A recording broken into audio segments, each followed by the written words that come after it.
On est dans de très bonnes dispositions.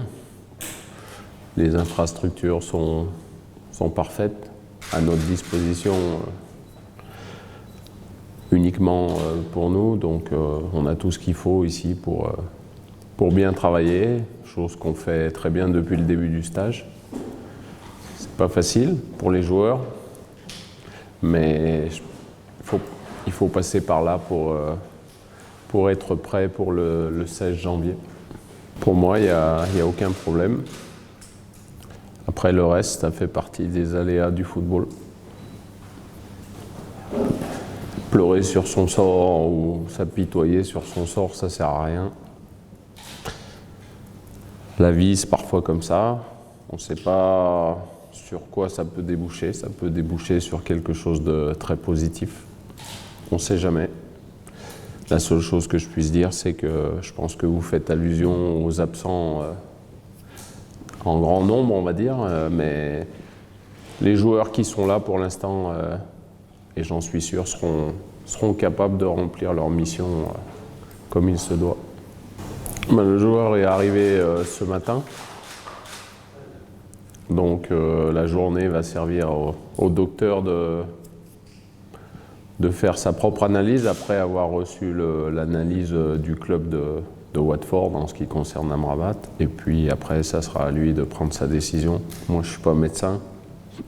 La seule chose que je lui ai dit, c'est que j'ai besoin du joueur. Après, c'est possible ou c'est pas possible. Donc on aura la réponse dans quelques heures.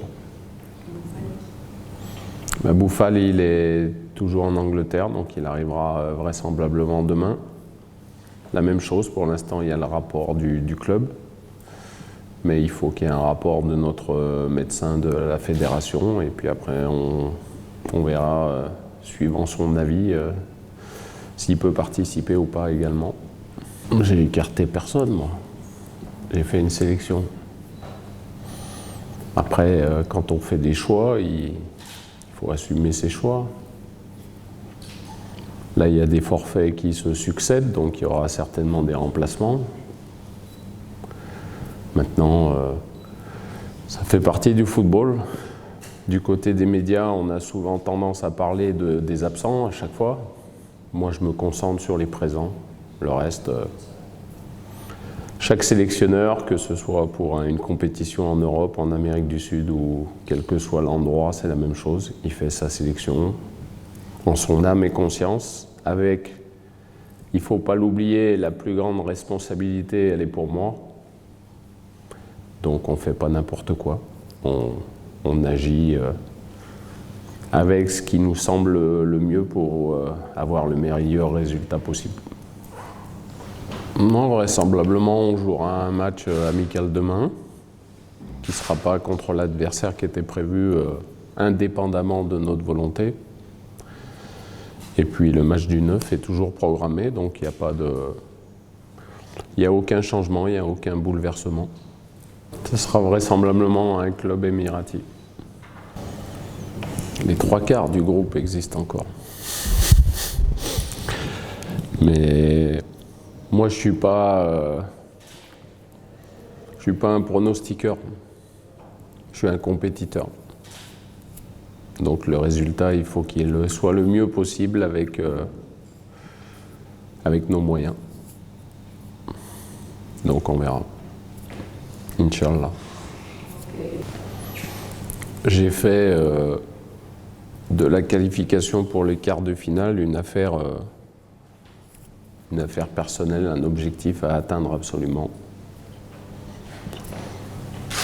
Donc voilà. Après, on verra ce qui se passera si on se qualifie pour les quarts de finale, mais c'est l'objectif prioritaire et il ne peut pas y avoir d'objectif moindre que celui-là. Non, je pense que la plupart des championnats européens, à part le championnat d'Angleterre, il y a eu une trêve d'une semaine, grosso modo. Donc quand on revient de cette trêve, il faut refaire une mini-préparation. On est en plein dedans. Je pense que les joueurs commencent à ressentir les effets de cette mini-préparation. Donc en ce qui concerne l'état athlétique, les joueurs seront prêts. Après le football, il n'y a pas que l'aspect athlétique, il y a l'aspect psychologique, l'aspect technique. Et puis, il va falloir être efficace, parce que dans une Coupe d'Afrique, il faut être efficace. Donc, on travaille en sorte qu'on soit prêt et qu'on soit efficace dans ce groupe de 4 équipes qui est très relevé. Il y en aura peut-être un autre, joueur de la Botola. Patienter un petit peu. S'il y a d'autres forfaits, on ne sait jamais. Mais ça ne veut pas dire que parce qu'on n'est pas là, qu'on n'est pas bon. Ça veut dire que l'entraîneur pense que celui qui est retenu rentrera mieux dans le schéma tactique qui sera appliqué. Pour l'instant, vous ne le connaissez pas, donc vous êtes dans l'expectative. C'est ce qui vous inquiète le plus, quoi. C'est de dire comment il va jouer ce renard-là. On ne sait même pas comment il va nous configurer cette équipe. Voilà. Nous, on sait.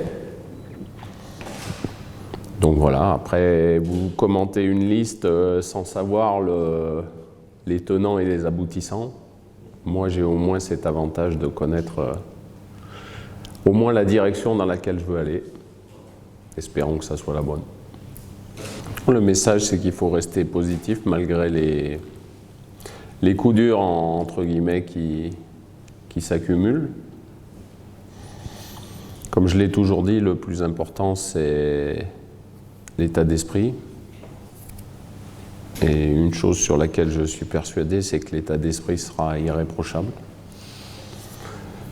La force collective sera importante. Après, ça reste du football et le football, on ne sait jamais comment le ballon peut tourner. Mais parfois, il peut réserver de très très belles surprises également. Donc il faut rester confiant.